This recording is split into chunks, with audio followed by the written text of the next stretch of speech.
The Uzumaki Tales, Return of the Whirlpool Chapter 22, The Invasion of the Leaf. A pain-filled scream was heard throughout the stadium and feathers began to fall down from the sky. The more experienced Jonin, Chunin, and even a few genin recognized that this was genjutsu. As those who recognized what was happening dispelled the effects of the genjutsu, the sand shinobi in the audience and the sound shinobi, disguised as civilians in the audience leapt into action as they began their assault. In the stadium, Sasuke was forced back as an arm extended out of the ball, pushing him back and trying to grab onto him at the same time. "Damn Kit, this could get really bad," said the fox as Naruto was still watching Sasuke's fight while the fighting in the stands had just begun. In the stands, most of the Chunin and Jonin had already dispelled their genjutsu. Sakura, having the intelligence and capability to use genjutsu, dispelled hers, and Hinata did the same, being the student of Konoha's genjutsu mistress. Unfortunately for another of her teammates, this wasn't the case as Kiba fell asleep almost instantly. On the other hand, Naruto had no idea what to make of the feathers and he would have fallen under the effects of the genjutsu if it hadn't been for the giant fox that lived in his head, who was already sending out small bursts of chakra to disrupt the genjutsu. "So Kabuto has started his move," the Kazekage thought, looking over at the Hokage. He knew what was going on, that wasn't the Kazekage. The two guards popped a smoke screen. Once the smoke settled, the Kazekage had the Hokage with a knife held to his neck. Everyone from the sand and sound recognized the signal and began their attack. All throughout the stadium, sounds could be heard of the Leaf Ninja engaging with one another. Outside the village, a giant three-headed snake had appeared and began rampaging through the outskirts of the village. Upon seeing their Hokage being held captive, a team of ANBU attempted a rescue, only to be intercepted by the Kazekage's guards. The guards were quickly dispatched, although they revealed themselves to actually be four sound ninja posing as two guards. They took up a position around the rooftop that the two Kages were. "Ninja art, quad purple flame wall," the four sound ninja shouted in unison. A purple wall of flame rose around the area where the Kages were. One of the ANBU tried to burst through the wall, but caught flame as he was repelled. The Hokage was on his own to face his foe. "For Suna to betray Konoha," the Hokage said to his captor. "An alliance is only useful to camouflage and make the enemy lower his guard. The stupid fighting games end here, history will change." "You want to start a war?" the Hokage asked. "Precisely," the Kazekage said. "You should avoid conflict and seek out diplomatic solutions." "There is still time," said the Hokage. Do we become peace-loving fools when we age, Sarutobi-sensei?" the Kazekage hissed. "You," said the Hokage. Baki, Kankuro, and Temari jumped down besides Gaara, as the cocoon of sand peeled away to reveal Gaara clutching his head in pain. "With Gaara like this, what are we supposed to do?" asked Temari as Baki was thinking on a new strategy. Gaara was the sand's trump card and even with the sound's help, it would be difficult to defeat the leaf without Gaara. "You two get Gaara out of here and try and prepare him for the plan," ordered Baki. Temari and Kankuro obliged and took their brother out of the stadium. "Is the leader of your party Orochimaru?" Genma asked Baki as the two faced each other. "Who knows, let's just have some fun," responded Baki. "What the hell is going on?" shouted a confused Sasuke. "Sasuke, sorry but the Chunin exams are now over," explained Genma. "The leaf is under attack by a combination of sand and sound shinobi. If you are a leaf shinobi, then return to your sensei, gather a team and stop Gaara from carrying out whatever plan he may have." "So what kind of guy is this Orochimaru?" a ninja asked on the outer wall of the village. A group of upper-level Chunin and Jonin-level ninja had been deployed to the outer wall to defend against the invading ninja. He was formerly the Sandame student, replied Ibiki. Why did he become a missing nin? Another guard asked. Because, when the Yondaime was chosen, Orochimaru felt he was the better choice, but he wasn't chosen, Ibiki replied. Pretty soon after that, he defected from the village. From that, Orochimaru most likely holds a grudge against the Sandame. Revenge? One of the guards asked, a little shook. Most likely. When I saw him as a child, there was only one thought going through my head. Stated Ibiki. That he wasn't human. He was only wearing a human shape. I was afraid, absolutely terrified. At that time, another guard appeared on the platform they were stationed on. Report, the newly arriving ninja said. Giant serpents have appeared at the eastern entrance of Konoha and approximately 100 sand ninja have begun invading the village. Have all shinobi assume their positions and get in contact with the commander of the eastern gate, ordered Ibiki as everyone obeyed.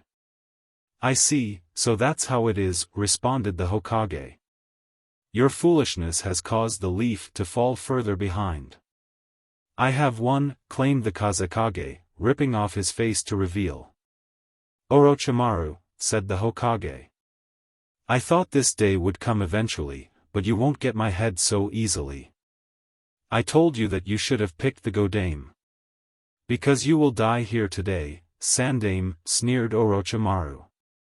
Kakashi, Guy, Zabuza, and the other Jonin and Chunin had begun engaging the enemy ninja attacking them.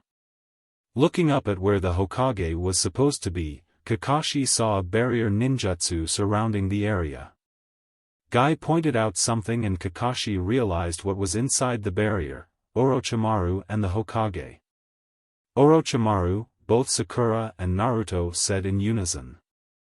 Both of them thought of Sasuke, who Orochimaru had attempted to get his hands on during the second round, only to be foiled by a certain demon brat. Could this be another attempt for him to get his hands on Sasuke? Orochimaru? Isn't he one of the Sannin? The one who became a missing ninja? Asked Zabuza as both Kakashi and Guy nodded. I'm still not sure why he is here, said Kakashi, but it's not good. Kit, behind you. Naruto turned around to see two sound ninja darting towards him. He then felt a small amount of Kurama's chakra surge into him, giving him the necessary speed to dodge their attack and retaliate, sending them into the wall behind them. Thanks, said Naruto to the fox. Unfortunately for Sakura, she didn't have the speed to evade or retaliate against her attackers. However, she did have Kakashi.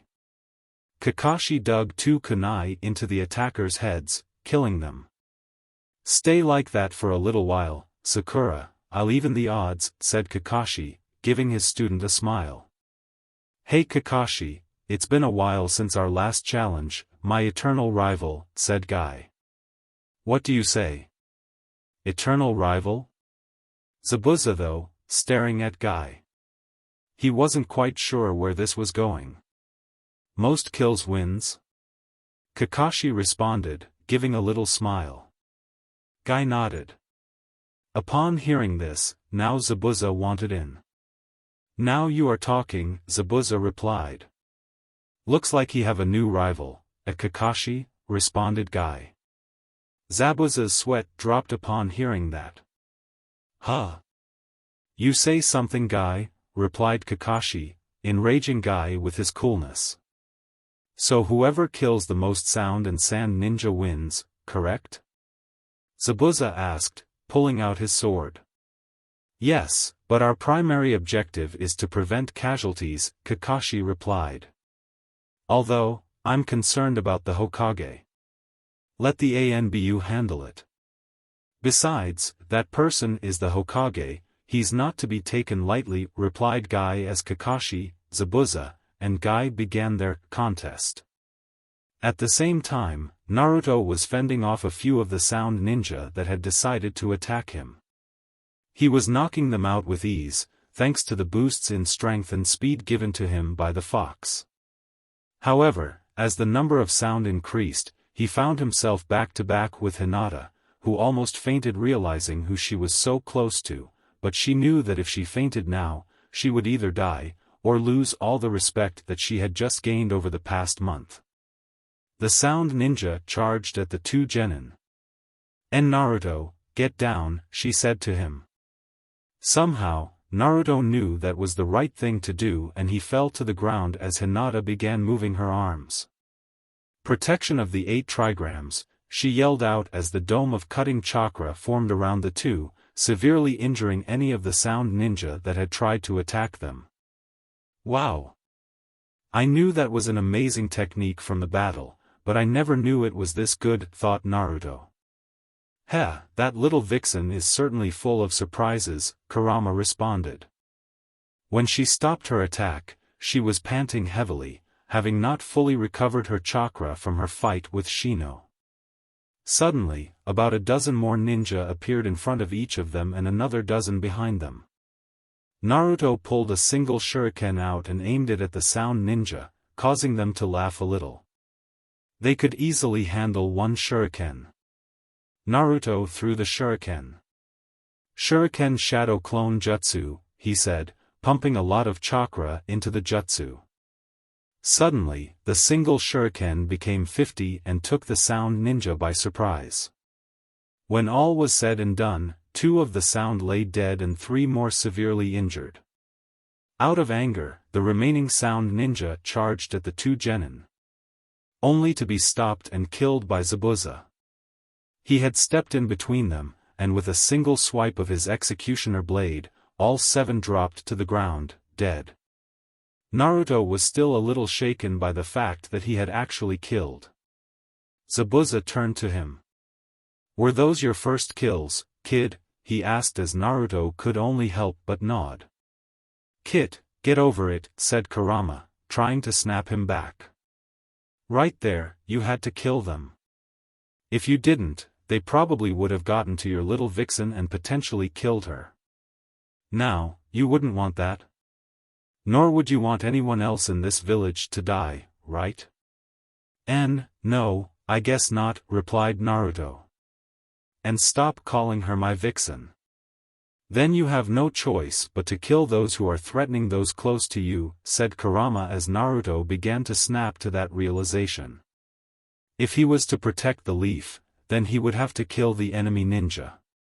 Kurama let the vixen comment slide. He figured it was only a matter of time anyways. Just don't beat yourself up over having to kill someone. As a shinobi, you will have to kill. The sooner you realize that, the better. Trust me, you did the right thing. If you didn't kill, you and your friend could be in trouble, the former demon in the mist said, practically repeating what Kurama had said. The 12 sound ninja who were facing Hinata were ready to attack. They were a little cautious after seeing what she had done to their comrades, but attacked nonetheless. Unfortunately, with Naruto at her back, she didn't have much freedom to dodge. Gentle Fist, 8 trigrams, 128 palms.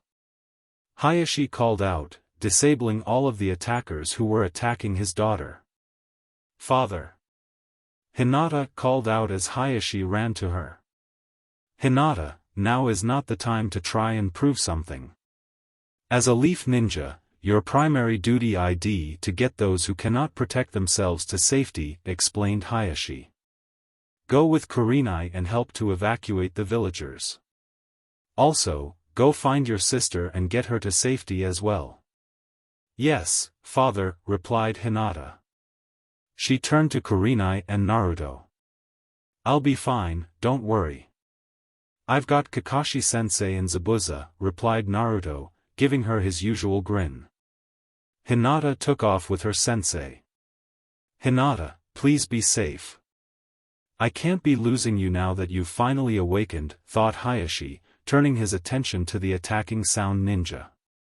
12, Kakashi said, jabbing his raikiri through the chest of a ninja who saw the cowering Sakura and tried to attack her. 14, my eternal rival. "The power of youth burns in me today," exclaimed Guy, sending a sound ninja through a stone column and down onto the arena floor below. Power of youth? Zabuza thought. He still didn't get this spandex-wearing Jonin. Is that all? I've already killed 21.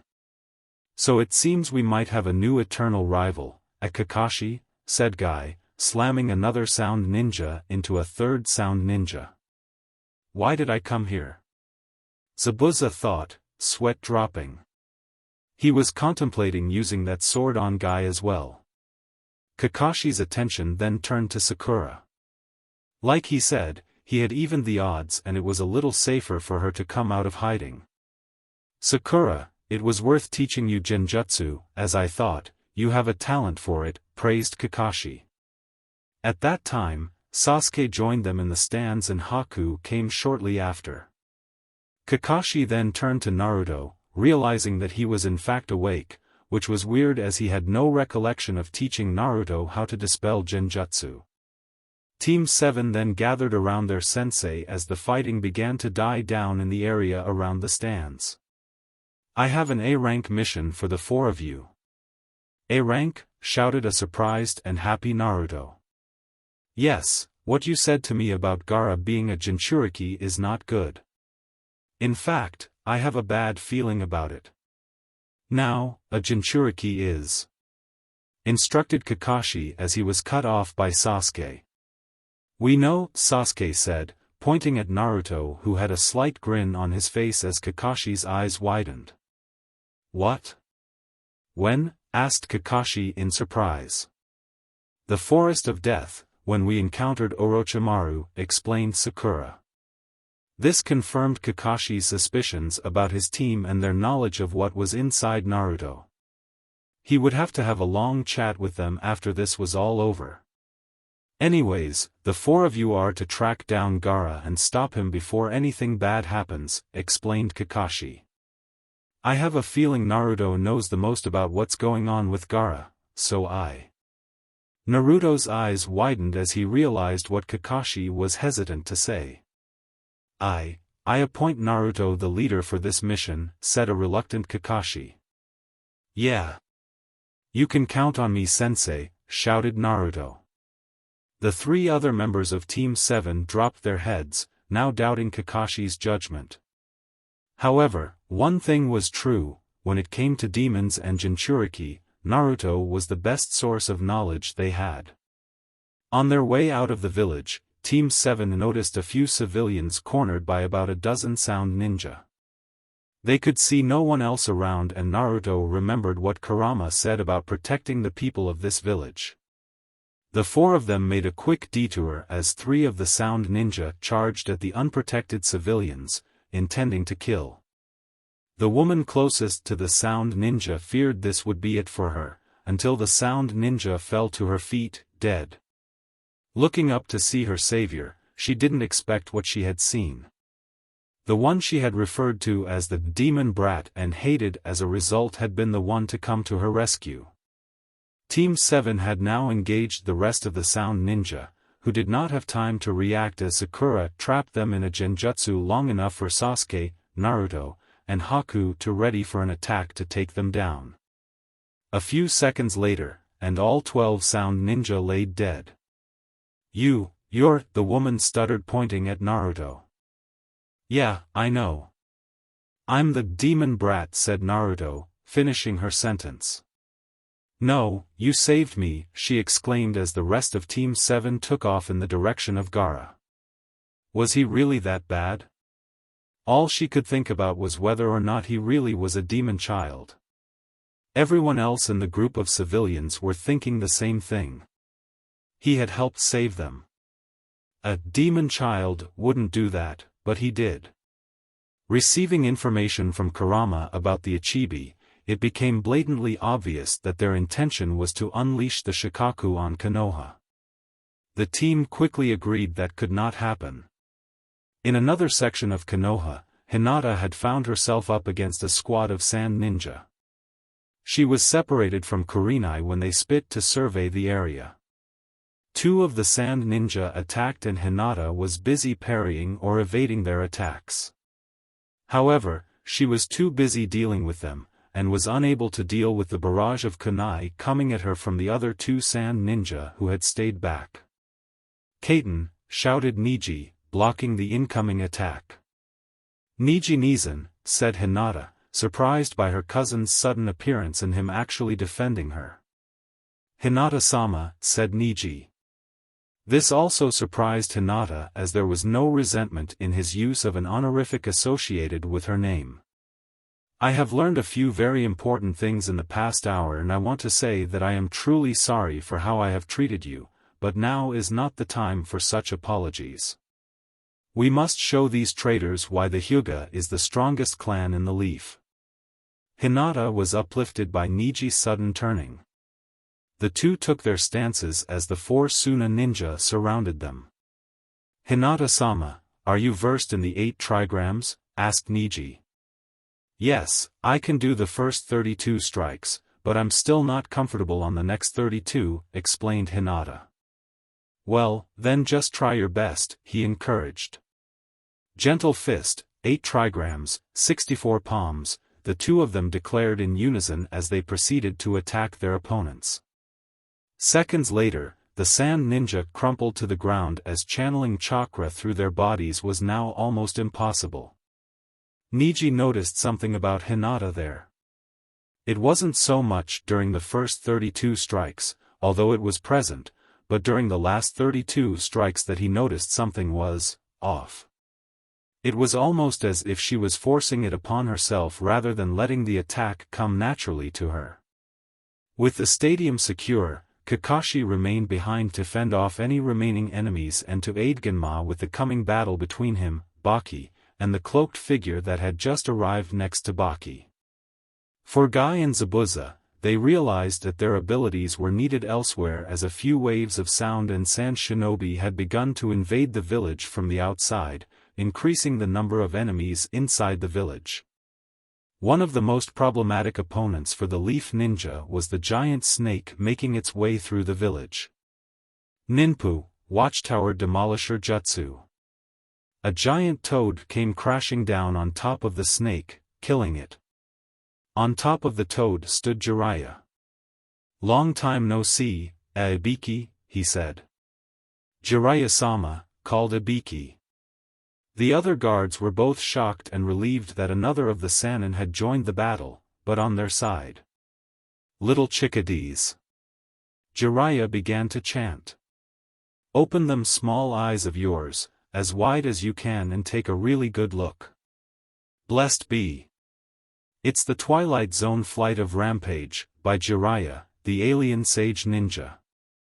A few people's sweat dropped after Jiraiya's self-introduction. "Where's the Sandaime?" he asked. "On top of that building, with Orochimaru," said Ibiki. "Don't be dying on me now, old man," thought Jiraiya. "See you in the next one."